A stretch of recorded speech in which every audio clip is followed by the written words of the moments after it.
Classifying life is an endless endeavor. Nature does not owe us explanation and clarification, and so, any attempts to neatly categorize and analyze the kingdom of life is inherently going to be quite difficult. We are left using the fields of phylogeny, the study and categorization of living organisms based on physical and genetic similarities. By assuming that similarities in those aspects denote relation, one can map out phylogenetic trees, diagrams that describe the evolutionary path any species took. It also allows us to separate life into neat little boxes to satisfy our craving for order. Over the years, the Hunters Guild has classified many distinct clades of monsters, grouped based on physical and genetic evidence. Young scholars often ask their elders about the largest and toughest monsters, their eyes wide with awe and wonder. While there are many possible answers, if one were to point to a class of regular monsters to be designated as the most physically imposing, many veteran scholars would point at the Brute Wyverns. Bulky and large, these behemoths are well known for their combat prowess and dominance. They are in fact so well known for that some branches of the guild unofficially refer to them as Battle Wyvern, due to their unusually high aggression and conflict-focused lifestyles. Brute Wyverns are visually fairly easy to identify. They are exclusively bipedal and entirely flightless. Their hind legs are muscular and thick, while their front limbs are generally underdeveloped and are held in a hanging position under the chest. All Brute Wyverns have tails with limited flexibility. As far as basic body plan goes, Brute Wyverns essentially look like bulky, overgrown raptor bird wyverns. In fact, some of the smallest Brute Wyvern can sometimes be mistaken for raptors. The characteristic bulk of the Brute Wyverns is what sets them apart, as they are generally bursting at the seams with muscle. Said muscles are sometimes covered in thick shelling or plate armor. In terms of the phylogeny, Brute Wyverns are all located in one suborder of Saurischia, Theropoda, a famous clade that also includes the tyrannosaurs of old as well as the birds of today, but not the bird wyverns, mind you. This group is defined by reptilian bipedalism and hollow bones. Within Theropoda, 3 infraorders and 4 standalone species of Brute Wyvern have so far been described. The first infraorder is that of the Glutton Wyverns, by itself a bit of a special clade. This group is described as Brute Wyverns with an enormously fast metabolism that pumps nutrients so efficiently and rapidly that they are capable of enormous physical feats at the cost of needing to feed continuously. This pressure to consume is assumed to cause these species to be nomadic, which poses a problem for researchers. Since Glutton Wyverns have no distinct habitat, they cannot really be investigated on purpose. Scholars just have to run into them in the wild by accident and start analyzing. Alternatively, the remains of their victims can be studied, but that is in of itself unreliable. So while many different species of Glutton Wyvern have been proposed and theorized about, only one species has ever been cited and properly confirmed: the Deviljho. This ferocious Brute Wyvern is well known for stomping into any territory and immediately destroying its balance through continuous feeding. A Deviljho is essentially just a giant tube of muscles, all of which need a gargantuan intake of calories to maintain themselves. This hunger propels the Deviljho into bouts of tremendous violence. When its fury reaches its zenith, its metabolism does too, flushing its muscles with so much energy that they swell in size, ripping open old battle wounds and even the beast's very skin. As the Deviljho primarily uses its maw and thick tail to attack, both ends are adorned with regenerating spikes. The spikes on the chin are partially supplemented by old teeth that are pushed out of the mouth by newer ones. Said mouth also holds glands that produce a highly corrosive saliva, able to eat through even solid steel armor. The Deviljho is specifically an anomaly due to its innate ability to use the dragon element. This highly destructive energy nullifies all known elements such as fire and electricity, and was believed to be exclusive to elder dragons. However, discoveries such as the Deviljho have revealed that very rarely non-elder dragon monsters can utilize this highly dangerous kind of energy. The Deviljho uses it mostly in the form of sweeping breath attacks that annihilate all that they touch, which, combined with the Wyvern's already formidable strength, makes any Deviljho encounter a waking nightmare to deal with. The second Infraorder of Brute Wyverns is that of the Hammer Wyvern. These wyvern are defined by having long, horizontal bodies that are held up by two strong hind legs like general theropods, but with a particularly well-developed, thick, muscular tail. The legs of Hammer Wyvern sit approximately in the middle of the Hammer Wyvern's total length. They tend to use this body plan for one of the most fascinating methods of traversal ever observed. By rolling their bodies into a wheel, Hammer Wyvern can move around by rolling, which allows them to traverse tricky terrain at surprising speeds. Hammer Wyvern also possess a unique digestive modification that allows them to extract nutrients from various unusual sources. To aid in this, they often have small pores on their underside that allow them to vent out the gases produced during the digestion process. They also often grow massive, ossified chin plates on their face, which allows them to smash targets with it. That is the origin of the title Hammer Wyvern. While it isn't clear if that is a defining feature of the entire group, all as of yet discovered Hammer Wyvern nest and sleep on top of a bed made of tar-like substances like slime or actual grave tar, and they are highly attracted towards areas where such substances occur naturally. The most well-known Hammer Wyvern is the Uragan, native to most volcanic areas charted by the guild. This golden brown Brute Wyvern is covered head to toe in solid, tough armor that makes the Uragan slower at rolling, but much more deadly on impact. It exclusively feeds on rocks, and has a unique mechanism to enhance their digestion. By covering its underside in the tar it sleeps on, it can stick rocks to itself. These rocks heat up through the friction that is produced when the Uragan rolls around, so that once the wyvern decides to swallow them, its insides don't have to waste as much energy to melt and deconstruct the rocks during digestion. While the rocks are attached, they can also be thrown as a last defensive measure. Older individuals can even use the friction of their rolling and the heat of their rocks to temporarily set themselves on fire, turning themselves into a flaming wheel of destruction. The Uragan has the Hammer Wyvern's characteristic gas vents on the underside of its body, and is able to expel both fire and sleep gas, using them strategically against enemies. While the Uragan is widespread and well known, its closest relative, the Radoban, is fairly elusive, as it is entirely unique to just a single valley region of the New World continent. It only lives in the Rotten Vale, and is hyper-adapted to it. It does not produce any flaming gases, and only expulses knockout vapors to defend itself and pacify the eager adversaries that prowl this graveyard. The Radoban does also not grow any thick armor plating, making it much faster and more nimble at rolling than the Uragan. This is vital for the hectic and shaky terrain of the Vale. This does, however, leave the Radoban vulnerable, as its exposed hide is fairly soft. To circumvent this weakness, the Radoban found a solution only possible in the Vale. They primarily eat bones, sucking the marrow out of them and crunching out the calcium. They scavenge by collecting bones and gathering them in massive piles, where both juicy fresh bones and exhausted old ones lie together.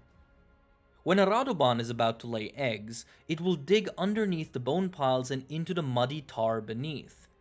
When the younglings hatch, they will have to burrow through the sticky tar characteristic of hammer wyvern nests. This tar will stick to the soft, specialized skins of the younglings and will, in the process, be permanently bound to it. Once they emerge from the ground, the younglings find themselves under the bone piles. By digging through the bones while covered in that sticky tar, the Radoban covers itself in hard, overlapping bones which stick to the tar immediately. This armor is then further optimized and built upon through careful grooming throughout the wyvern's life cycle. Thanks to this trick, the Radoban retains its maneuverability while boasting a replenishable, customizable suit of armor. The final agreed upon infraorder that includes Brute Wyverns is called Plate Wyvern.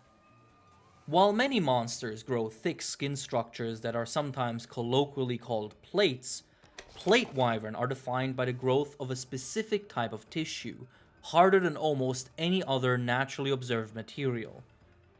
This plate tissue can grow at various spots on the body. Additionally, Plate Wyverns grow hardened cranial structures, either horns or large skull ornaments that facilitate head-on collisions and threat displays. The Plate Wyverns are separated into superfamilies based on where on their body they grow the characteristic plate tissue. The Tail Plate Wyverns grow it on their tails, and the only known members of this group are the various species of Duramboros. They are considered to be the largest brute wyvern, hulking mountains of hard shelling and muscle. Their massive horns serve as a threat display, but their true strength lies in the tail. The massive, rounded tail tip is adorned with the characteristic plate shell and can crush anything it is swung towards. Duramboros are herbivores that prefer feeding on trees, which they fell using their tails to then eat them once they're laid out flat on the ground. The tail tip is in fact so hard that in order to effectively carve it for hunting and blacksmithing purposes, they have to first be softened and tenderized with pickaxes. On its back, the Duramboros grows two large humps, which store fat and nutrients for emergencies, be it a particularly fierce fight or just the woes of winter. The forest species additionally grows moss and plants on its shell to serve as shock absorbers for incoming attacks, making the forest Duramboros a walking fortress. The desert species, the rust Duramboros, meanwhile, is mostly covered in sand and mud and is also much larger and much sturdier, thus not necessarily needing these shock absorbers. Despite being herbivores, the Duramboros is highly aggressive and considered a serious threat, especially the males, which are predominantly found in the misty peaks near Yukumo. Meanwhile, the members of the superfamily Hornplate Wyvern grow their plate tissue on their heads, reinforcing cranial structures such as horns, antlers, all ram skulls. This superfamily is special in that it includes both one of the largest as well as the smallest brute wyvern. The Banbaro is a massive wyvern that is entirely endemic to the New World, where it roams various environments in search of food. It is, however, a native of the Hoarfrost Reach. Its plate tissue is grown into two massive antlers, which can be used to bulldoze entire forests and level areas with ease. Getting hit by a charging Banbaro means certain death generally. The long, fluffy tail works in tandem with the enormous antlers to balance the Banbaro's mass. While it has never been weighed, it is estimated that a fully grown Banbaro might be the heaviest brute wyvern, or at the very least tied with the rust Duramboros. Banbaro are generally pretty docile, but will retaliate when provoked. Docile is however not an apt description for the Banbaro's closest relatives, the Kestodon and Gastodon. These two species are the outliers of the brute wyverns due to a few distinct characteristics. For one, they are the smallest brute wyverns ever discovered, growing to just about the size of small horses, and thus being significantly smaller than all other brute wyverns. They also live in large family structures that include the males, which is atypical for brute wyverns, which usually have female herds and lone wolf males. The Kestodon generally inhabit arid areas of both the New and Old Worlds. The males protect the females with the unique skull shields, which allow them to bash into enemies. The male Kestodon also use this feature to fight each other for dominance over the herd. The Gastodon, meanwhile, only live in the Elder's recess of the New World, and form small family groups with no clear hierarchy. Their plate tissue forms into a unique structure that includes fused, curved horns on either side of a massive mane of thick dark fur that covers a hard skull plate. While the mane may look fluffy, the hard plate in the center is extremely tough on impact. When enraged, Gastodon can flood their skulls with blood and stimulate bioluminescent cells in their plate tissue, causing their mane to glow as a threat display and warning. The final 4 Brute Wyvern species have no described infraorders as of right now. The Anjanath is a pink and fairly slender brute wyvern that patrols forests and deserts alike. While it looks, and is, ferocious, much of its body is dedicated to elaborate threat displays. It can extend 2 massive sails from its hips, its tail can be bushed up with quills, and its nose can be crowned by a fleshy external canal, erected by blood flow. These displays serve the Anjanath's main goal: to conquer and maintain as large a territory as possible. Territory size and quality is the determining factor in sexual selection for Anjanath, and only the males with the largest, most orderly territory will impress the nomadic females enough to be able to mate. That is not to say that the Anjanath is all bark and no bite, however. That extended nose canal is excellent at tracking prey, and its massive jaws are powerful enough to pulverize bone and shell armor alike. In a pinch, the pink Anjanath can stimulate the fire sac in its throat to breathe destructive flames either through its nostrils or its maw, while the Fulgur Anjanath that lives in icy regions can charge itself and its sails up with thunder element. The Glavenus is a unique brute wyvern that grows a massive, blade-like tail for threat display and attack purposes. This tail is coated with special ore which, as the tail is scraped back and forth on the ground, heats up and turns the tail edge into a burning blade that can cut and melt through most known materials. The heat eventually warps the ore though, causing the tail blade to go dull. To counteract this, the Glavenus has specialized external teeth on its face that can bite into the tail and sharpen it by scraping off excess ore material off of it. The tail is then once again sharp as ever, and the Glavenus swallows the scraped off materials and stores it in its flame bursa, an organ that melts the ore into magma chunks that the Glavenus can then spit for additional firepower. While Glavenus have been sighted in numerous habitats, each region has its own type of Glavenus determined by which ores are actually available in the region to be coated on the tail. The Glavenus of the Jurassic frontier, where the species is believed to have originated from, tend to have the toughest tails due to the unique ore that is only found on that island. This variability has also resulted in the emergence of at least one true subspecies besides the commonly known island species. The first brute wyvern to ever be discovered and classified was the Baroth, found in arid regions all across the world. It is easily identified through its thick brown and orange armor and characteristic head growth. This massive structure is called a Baroth crown, and is directly connected to the wyvern's airways. This bizarre adaptation has one specific purpose: to allow the Baroth to remain submerged in mud for as long and as easily as possible while breathing through its crown, which has the nostrils at the top.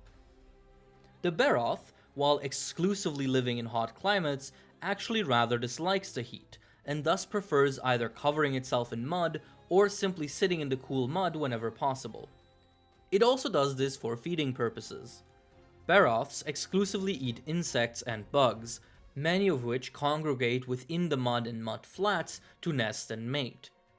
So thanks to this crown, the Barroth can uninterruptedly snack on bugs and stay cool without much effort. Due to the bony and cumbersome nature of the crown, nearly no predators actually bother with hunting Barroth, as the effort of breaking through this tough and oddly shaped armor would outweigh the nutritional gain from the wyvern's tough bug-laden meat.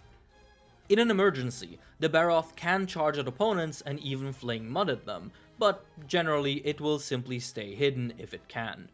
Perhaps the most atypical Brute Wyvern yet discovered is the Brachydios.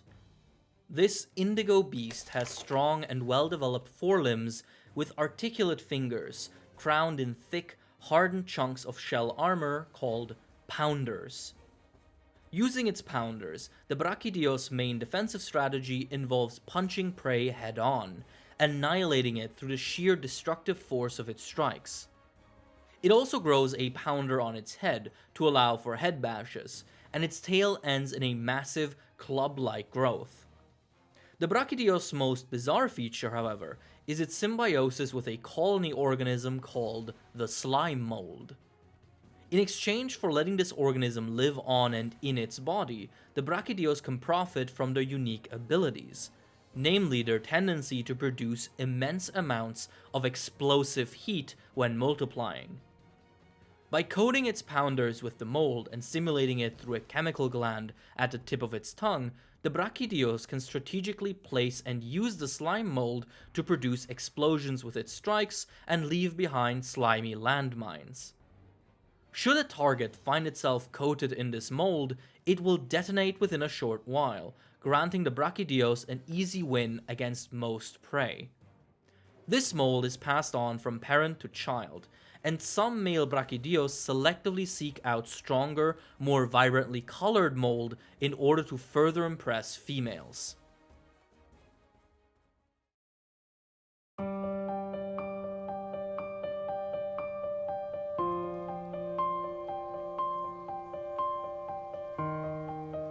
If there's one thing to be learned from the Brute Wyverns, it is that strength comes in many forms. One can be large and bulky, but the true wonder and awe originates in the details, in the many fascinating ways in which evolution solves problems and overcomes obstacles. There truly is always a way forward, no matter how atypical and how bizarre.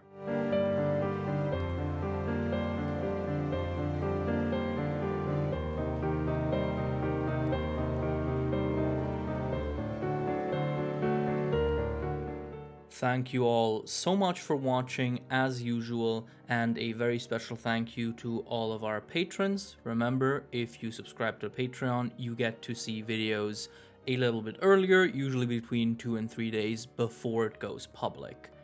A very, very special thank you to Fiction Ape, Anthony the Hedgehog, Arcturian711, Big Pidge, Claire Miboon, Danilo Villavicencio, Dicey, Geo, Hubble Mirror 123, Hashi, Jameson Tate, Magenta, Makoto 02, Mensch, Mr. Pyramid, Mr. Meander, Pede Fuego, Person 212, Project Iceman, Russell, Sir Newt, Oak Wood Tree, Iron Camel, and Courage.